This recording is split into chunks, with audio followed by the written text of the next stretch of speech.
Welcome to Founders Future, a podcast powered by Closers.io, where we dive into the journeys of innovative entrepreneurs and explore the road ahead for them and their companies. I'm your host, Jay Encarnacion, and in each episode, we uncover the stories behind impactful ventures, the challenges faced along the way, and the strategies driving their future growth. Today, we are thrilled to have Ross Aiosa, the founder of Product Management Advisor. Ross brings a wealth of expertise in product management, backed by certifications like Certified Scrum Product Owner and Pragmatic Certified Product Marketer, along with years of navigating triumphs and challenges in the field. Based in the New York City metropolitan area, Product Management Advisor, founded in 2024, is building a dynamic learning community to empower product professionals through mentorship, AI-powered tools, and collaborative resources. We'll be exploring his founding story, how his business supports product managers in career growth and strategy, and his vision for scaling this community-driven venture. So with that being said, let's dive right into it. Ross, welcome to Founders Future. I appreciate that, Jay. Thank you. And really excited to be with you today. Absolutely. It's a pleasure and an honor, an incredible background that you have. So truly looking forward to the conversation. So if we can start for our listeners here, Ross, at the beginning, what specific problem in the product management landscape really inspired you to start Product Management Advisor? So I think in the beginning, I started Product Management Advisor because I saw too many product professionals struggling alone, and myself being one of them.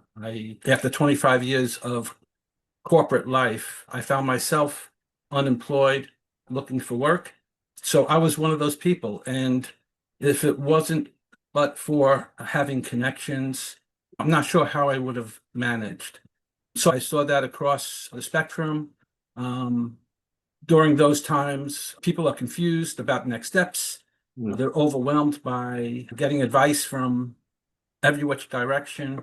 They find themselves disconnected from others who understood their challenges.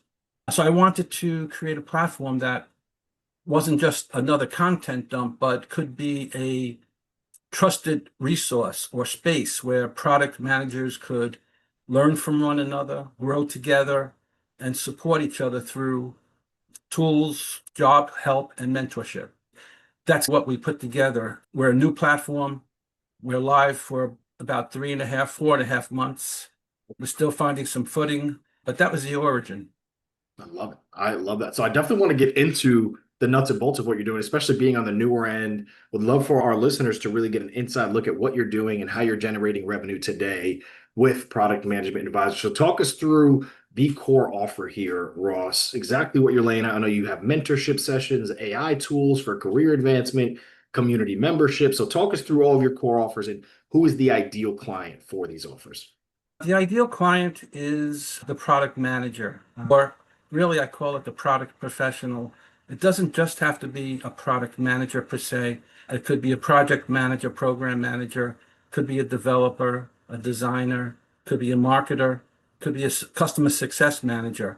We want to expand the conversation across all the roles that participate in delivering a product that customers and the market is looking for, the market needs, from concept to launch and while it's in market. So we started a basic resource hub with templates and articles, and it really started with just myself. After I mentioned I became unemployed, I just started writing blogs, and that really was the foundation of this. And I did it for my own edification, to stay tuned in to technology and what was happening. So we have the templates and the articles, but as we started to expand, we were listening to feedback. We expanded to include resume services, career coaching services. We implemented a curated job board that is only pulling in product professional type roles directly from employer career sites. And our audience evolved too, from not just from entry level or aspiring product managers, but also to mid-career product managers who are looking to transition into the next level, or people who are maybe they're in leadership roles already and they're looking to sustain their effort and to stay in touch with the technology that's happening today.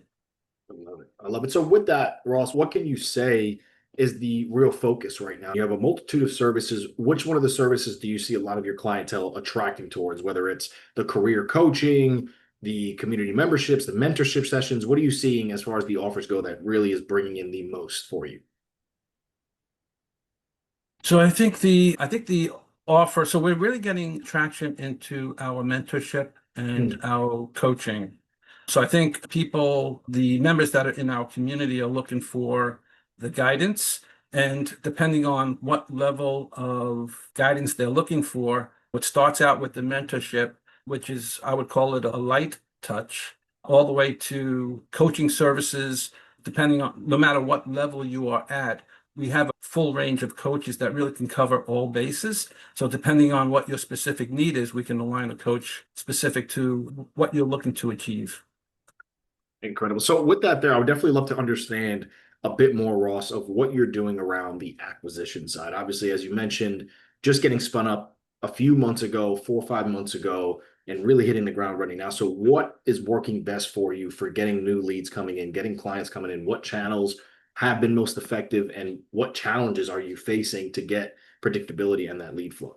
As far as acquiring customers and what methods we're using in terms of acquiring members, we're leveraging LinkedIn. It's been our strongest channel, organic content, peer connections, and word of mouth.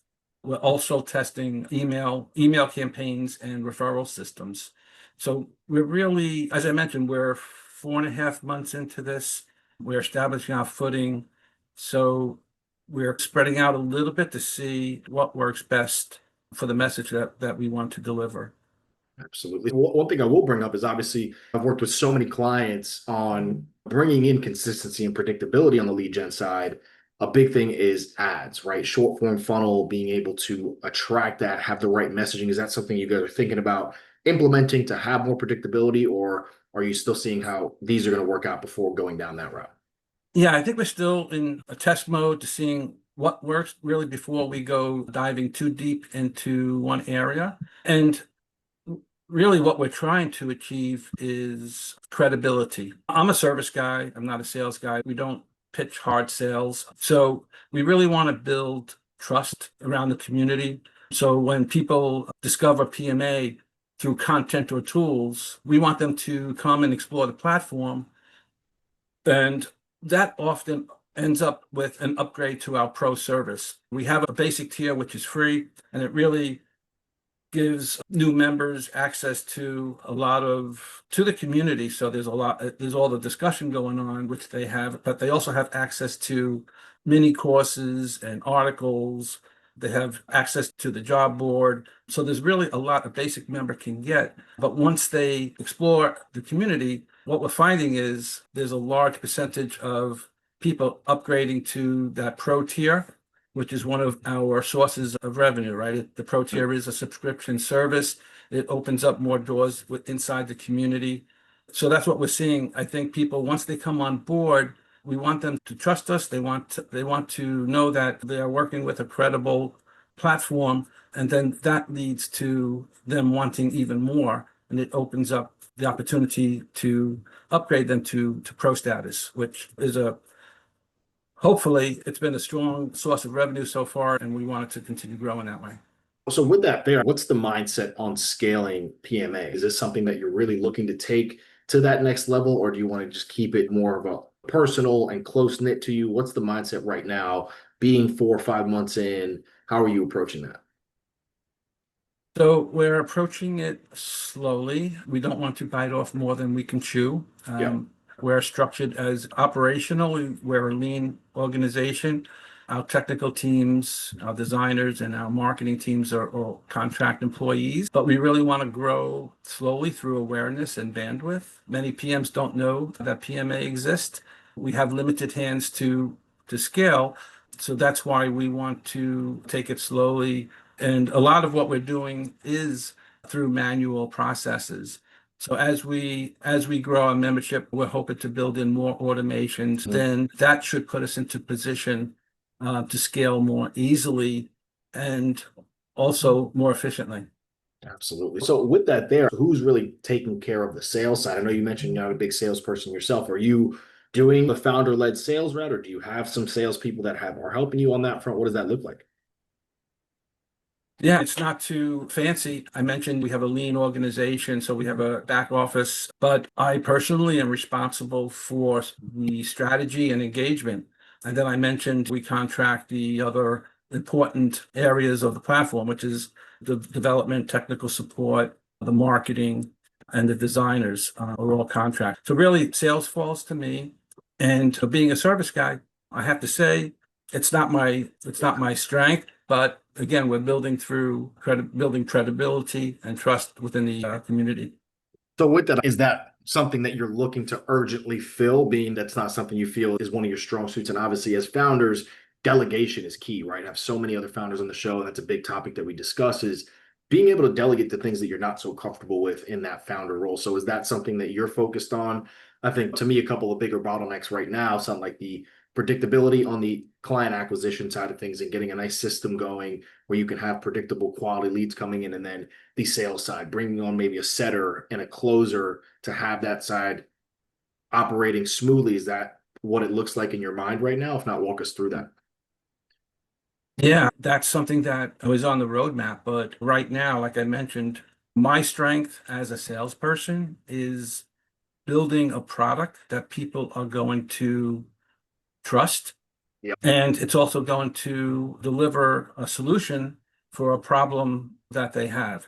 So as a service person, my core is service and my core is taking care of customers. So I feel that and really most of my time today is spent on how can I solve this problem or this problem and deliver that to our membership. So if I can do that, if I can build a product that a community enjoys and gets results and helps them achieve their goals, then I'm solving their problems. And I think that's the first step that I want to achieve. If I can achieve that and we have a platform that's trusted, then we can open the gates. Like you said, then I can delegate sales because then we'll be ready to scale. We'll have a solid platform. We'll have solid reception from our community. And I think we would be ready to rock and roll at that point. So with that, I would love to understand a bit more, Ross. What do you feel needs to be added on top of the career coaching services and the mentorship services and the community memberships? What do you feel needs to be added to really continue to add that value into what you have now? What do you feel is missing on that? Yeah, so right now we're in the process of implementing an automated resume service that will optimize cover letters and resumes. It's going to be powered by JobScan. And we've done some prototyping in that area, and we feel that that's a big piece that we don't have today that we're going to have probably in about 7 days. So we'll have a new element to our platform that is a desired tool for people who are out of work, looking for new opportunity, or maybe they're in a job, but they're looking to do something a little bit different. We can help them with their resumes, optimizing their resumes and their cover letters through this tool. Incredible. So with that there, paint me the picture here, Ross. What does the rest of this year look like for you? What are you really laser focused on for that continued growth and success? So I think JobScan is going to be a major game changer for us. Integrating it into our resume service is going to be a power driver for us and help us land more memberships. So I think we're just going to focus on implementing courses, throwing out the resume service, and just taking care of our customers. I love it. I absolutely love that. So with that, I would like to take us into the lightning round here before we wrap the show up, Ross. And the first question I have for you on this front is going to be around a tool or a resource. So whether it's a product management insight or a strategy from your certifications or an AI tool, what can you say has been the biggest game changer for product management advisor this far? So I think integrating it. So I think in the whole, the community, the core element of product management advisor, it's bringing together the shared experiences is a powerful tool. I also think bringing the job scan resume tool is going to be a big benefit for our members as well as the pro membership. So I think those three things combined, we're going to be leaning heavily into the next 6 months. Amazing. Amazing. And then just one more question for you, last but certainly not least, and that's going to be on the advice side. What is the best piece of advice that you can offer to our listeners, Ross, tuning in, just heard your incredible journey and everywhere you're looking to take PMA? What can you leave them with before we wrap the show up?